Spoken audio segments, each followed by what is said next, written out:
Hey, look, I'm not the one to boast and brag and pat myself on the back when I'm right, because I'm always right, like I was yesterday. And I told y'all that Dalton Knecht needed to stand on business, and he did exactly just that.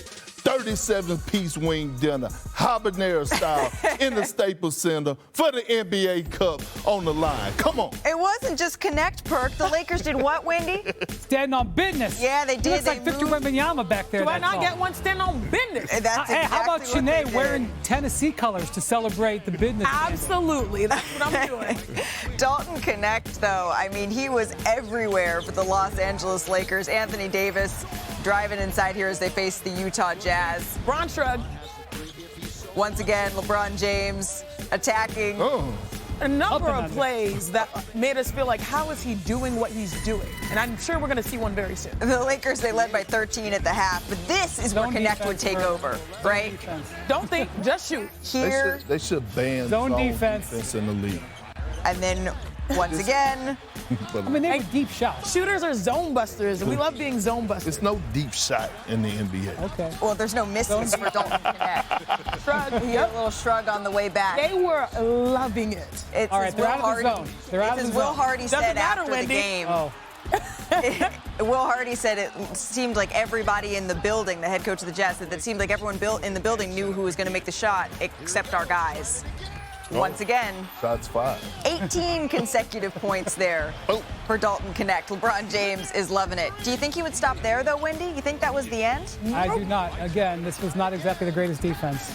One more. 22 straight Lakers points scored. Knecht finished with 37, 9 of 12 shooting from three. The Lakers stayed perfect in the NBA Cup. They're now 9-0 in Cup play dating back to last season. So let's dive in a little bit deeper here, because to Knecht, he's actually the first rookie in Lakers history with 35 points on 75% shooting in a game. And he's the first Lakers rookie with 20 points in any quarter since at least 97-98. Now, Knecht, he also became the second Laker ever since 97-98 to score 22 consecutive points in a game. He joins Kobe Bryant. Kobe did it twice, once in March of 2003 in his final game, and then against Michael Jordan in 2006, which was against the Raptors. That's when Kobe had 81. He also became only the second rookie to lead any LeBron James team in scoring during a game that LeBron actually played. Let's take a listen to Knecht after the game. Every time I see one go in, I think the next one's always going in. Even if I miss it, I always have the confidence that my next shot's going in. My dad always told me that, so that's just my confidence. They didn't find DK. The other 16 teams Did anybody watch him? They just didn't up. Our bleep button getting a whole lot of use here today. Brian, you were in the building, though, for this one. You know it's a special day when LeBron is praising the front office, especially about the Lakers acquiring somebody. I don't want to overreact. But you're going to? In November. Acquiring Dalton Knecht could be a transformational moment for this Lakers, because this is exactly the type of player that they needed, and it's the type of player that they were not able to acquire last offseason, last trade deadline, this offseason.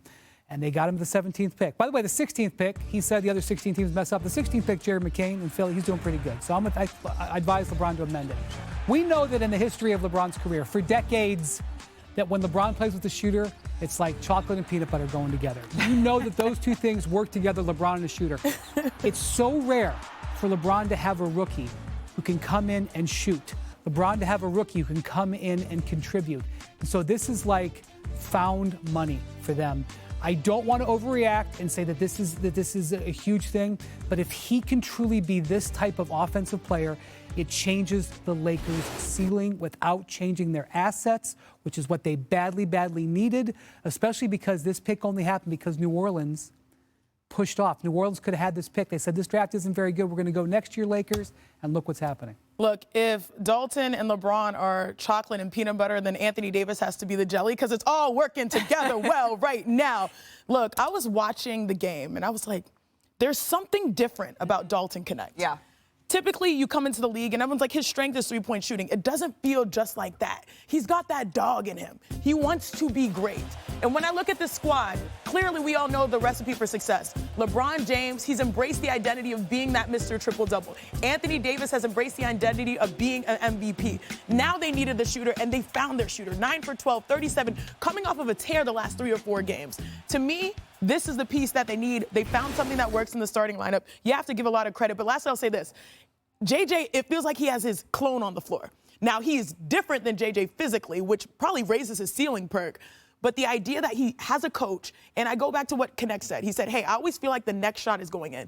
Do y'all remember early in the season when the Lakers were struggling and JJ sat in the timeout and was like, you guys, don't worry about making shots. The next one is going in. JJ's mentality, the confidence that he gives to these players, the difference from last year to this year is they're shooting the ball way more fluid. And I think it's really shown in even their youngest players. I just don't want to put him in a box, right, as just being labeled a shooter or a complimentary player. Like, you think about last night, LeBron James, he assisted off of LeBron James' assist, he assisted 9 points off of LeBron James. D'Angelo Russell assisted 17 points for Dalton Knecht, right? So that goes to show me he could hoop with anybody. Yeah. So he's not just a basketball player. He is a hooper. He is a hooper. So now I start to ask myself, who the hell is Dalton Knecht? Like, what is his ceiling? Why did so many teams pass up on him? Because they was looking for a missing piece, or they was looking for a guy? Because he was so Older, yeah. Which is crazy, okay? We know that he could have went top 5 easily and still been putting up these type of numbers elsewhere. That's just a testament to how good of a player he is in the NBA. Yeah. And I think his ceiling is higher than what people expect. And I just don't want us to put him in a box as a shooter. Well, in the meantime, the Lakers have rattled off 6 straight wins now. They remain perfect in NBA Cup play as they try to defend that title.